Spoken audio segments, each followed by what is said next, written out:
The Montana sun blazes low, casting long shadows. Across a windswept ridge, a Sioux warrior, his leather tunic darkened with sweat, grips a wooden staff adorned with eagle feathers, his painted horse snorting softly beneath him. Below, the Little Bighorn Valley hums with life, a sprawling village of 8,000 souls.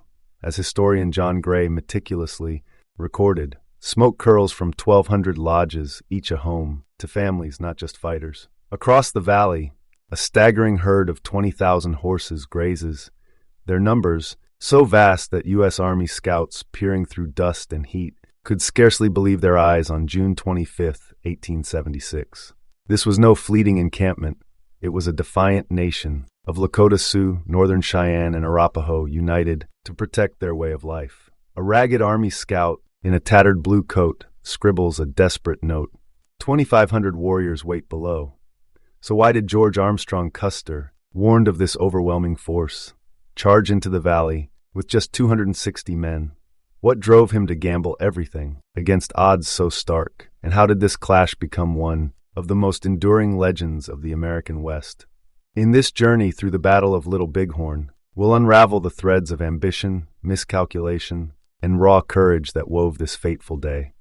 I'm your name, a historian of the American frontier, and together we'll walk the rugged trails of 1876, focusing on Major Marcus Reno's ill-fated charge, a pivotal moment that tipped the scales toward disaster.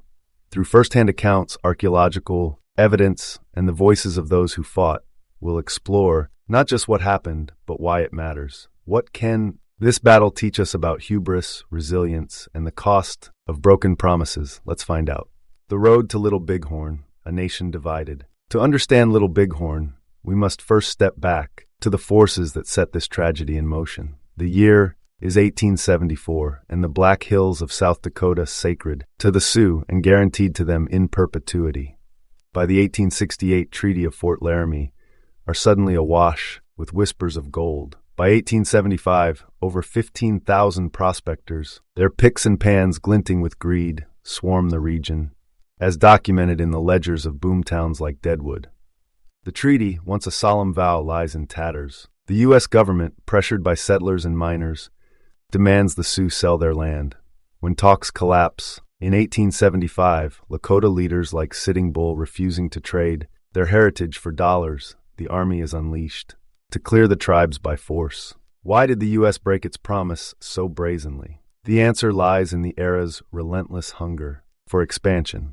The post-Civil War nation was stitching itself together with railroads and telegraphs, and the West was its final frontier. Gold fever only sharpened the blade of manifest destiny, slicing through native rights with cold efficiency. The Sioux, Cheyenne, and Arapaho, however, weren't mere obstacles. They were nations with deep roots, ready to fight for their survival. By June 1876, Sitting Bull, a Hunkpapa Lakota spiritual leader, has forged a coalition along the Little Bighorn River.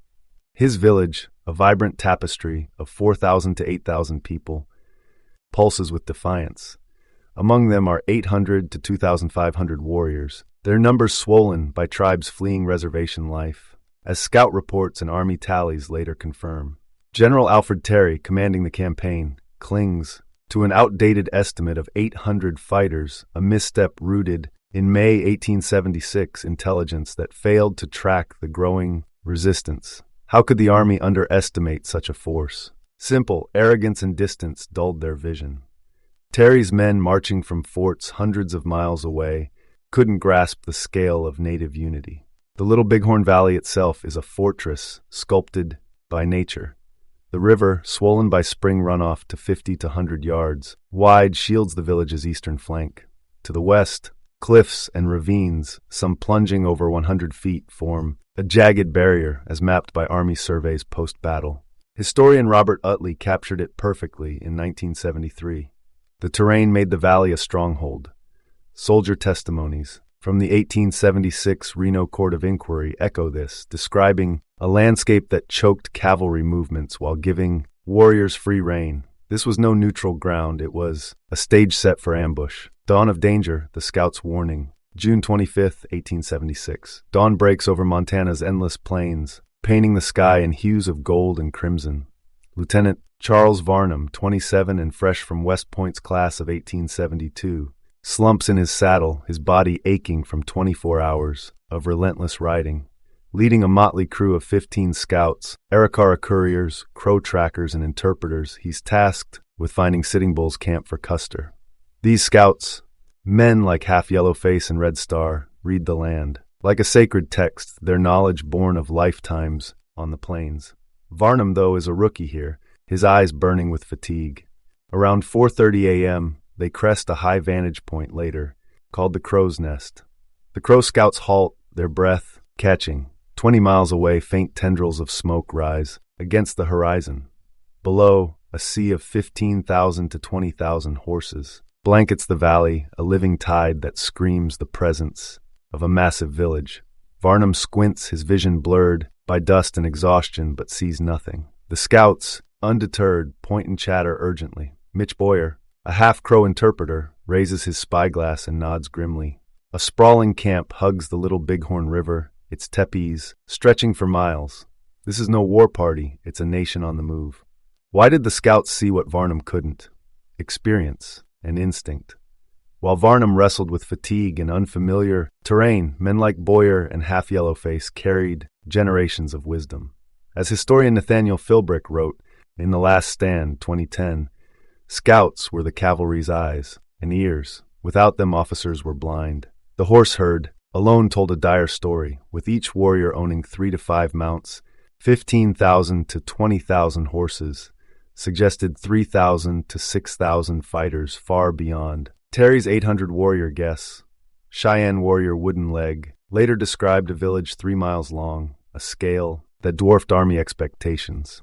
Varnum scribbles a note, large village, huge herd, 20 miles out, and hands it to Arikara couriers Red Star and Bull. They spur their horses at 5 a.m., delivering the warning to Custer by 7:30. The moment is electric, yet hushed. Dust and distance cloak the village's true size, nestled among hills and cottonwoods. John S. Gray noted, in Custer's last campaign, 1976, conditions tricked the army into underestimating the enemy. The scouts, driven by old grudges against the Sioux, press on despite exhaustion. Varnum, hauling 20 pounds of gear after a 60-mile ride, is spent.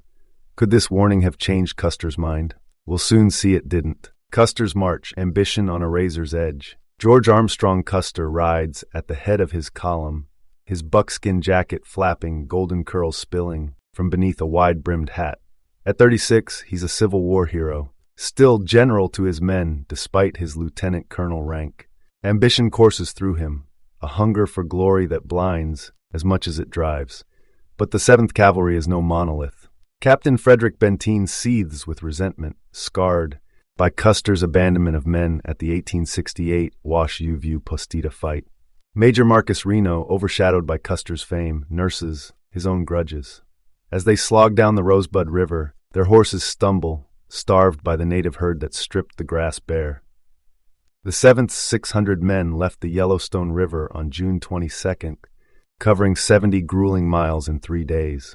Each soldier carries a Springfield carbine, 100 rounds, and 60 pounds. Their horses, weakened by hunger, falter.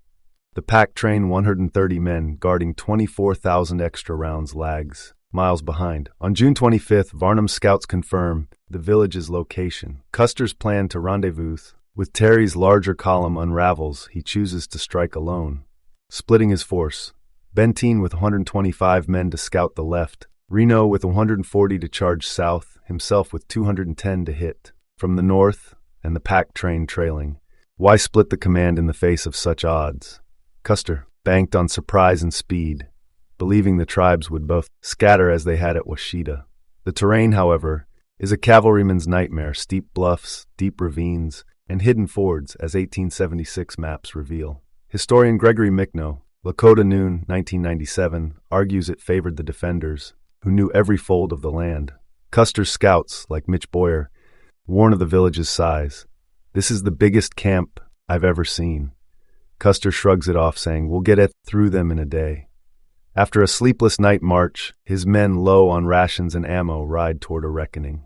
Reno's charge, courage meets chaos. Midday, June 25th, the sun scorches at 80 degrees Fahrenheit, baking the 7th Cavalry in their wool jackets, now shed for dusty shirt sleeves. Major Marcus Reno, 41, leads 175 men companies A, G, and M across the Little Bighorn River's shallow 50-yard span, rifles held high, their saddlebreds and Morgans, weary from days of hard riding, splash through the current. Reno, a seasoned officer but no Custer, orders a charge, hooves pounding, dust rising like a storm. They expect to scatter a fleeing village. Instead, they meet a wall of resistance. The village stretches before them, 1,200 to 1,800 tepees, over 3 miles, home to 4,000 to 8,000 people, including 800 to 500 warriors.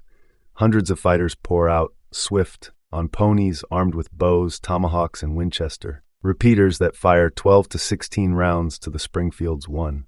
Reno halts 300 yards out, forming a skirmish line, 131 shooters, 44 holding horses. Their volleys briefly slow the tide, but warriors multiply 500, then 1,000, flanking with war cries that chill the blood. Why didn't Reno press the attack? He faced an impossible choice: advance into a swarm or retreat to fight another minute. He chooses retreat, first to a cottonwood grove, then, overwhelmed, to the bluffs. The withdrawal is bedlam. Warriors harry them across the river and up 100 to 200-foot slopes, picking off stragglers. 40 of Reno's 175 fall, 13 more wounded. Survivors dig in. Atop the bluffs, hearts pounding, Custer nowhere in sight. Private William Taylor later wrote, "The Indians hit us like the earth itself unleashed them." Cheyenne warrior, Wooden Leg, recalled, "We knew we could beat them." Outnumbered 7-8 to 1, outgunned by repeaters and exhausted, Reno's charge collapses, a spark that ignites the cavalry's doom. Crazy Horse strikes, the tide turns. Dust chokes the valley as Reno's men scramble up the bluffs, their Springfields spitting smoke. For 15 frantic minutes, they hold off waves of warriors.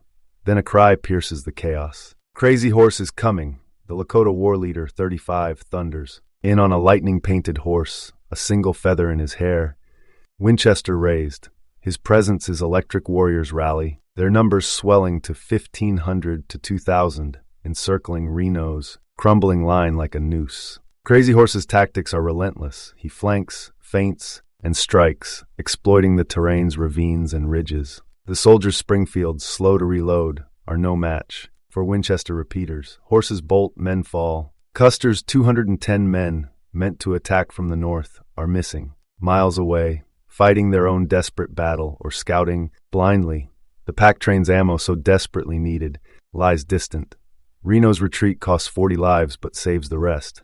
Barely. Warriors, sensing victory, pivot north to crush Custer next. What made Crazy Horse so unstoppable? His genius lay in unity and timing. Unlike Custer's fractured command, Crazy Horse and leaders like Gall moved as one, their warriors, fueled by a shared purpose: protect the village at all costs. Sergeant Charles White gasped, "They came in waves, impossible to stop." Cheyenne Chief Two Moon later grinned, "We chased them like buffalo." Crazy Horse's charge turned Reno's stand into a rout, setting the stage for Custer's annihilation. The breaking point: missteps and mastery. What shattered the 7th Cavalry? Numbers, for one. Terry's estimate of 800 warriors was dwarfed by the 1,500, 2,500 who fought united under Sitting Bull and Crazy Horse. Custer's 600 men, split into vulnerable fragments, 210 with him. 75 with Reno, 125 with Benteen, faced a cohesive foe. He ignored Boyer's warning. "This is the biggest village I've ever seen." Overconfidence drove him to attack, expecting the tribes to flee as they had at Washita. Why didn't Custer wait for Terry's column? Hubris and haste. He craved a solo victory to burnish his legend. Reno's charge, though flawed, wasn't cowardly. Facing 500 to 700 warriors, he lost 40 men, but saved most by retreating. Utley argues Reno was overwhelmed, not craven. The tribes, defending 4,000 to 8,000 loved ones, wielded terrain and repeaters with devastating skill. Their victory was no accident. Crazy Horse and Gall's tactics outmatched Custer's outdated. Did the Army's gear doom them? Partly. Springfield's fired one shot per 10 to 15 seconds. Winchester's unleashed a hailstorm. Combined with the warriors' mobility, it was a slaughter. Legacy of Little Bighorn, a cry that echoes. The Battle of Little Bighorn wasn't just Custer's end. It was a thunderous stand for survival. the Sioux, Cheyenne, and Arapaho didn't merely win a fight. They roared against a tide bent on erasing them. Their triumph, though fleeting, U.S. forces would soon overwhelm the tribes, was a testament to courage and unity. Standing on this quiet battlefield today, where the wind whispers through the grass, we're left to ponder, what can their spirit teach us? It speaks of love for home, resistance against odds, and the will to endure. It asks us to listen, to honor the past, not with myths, but with truth. Little Bighorn remains a mirror, reflecting the cost of broken vows and the fire of those who refuse to break. If we pause here, amid the echoes of 1876, we might hear a call to build a world where promises hold and defiance inspires. Will we answer?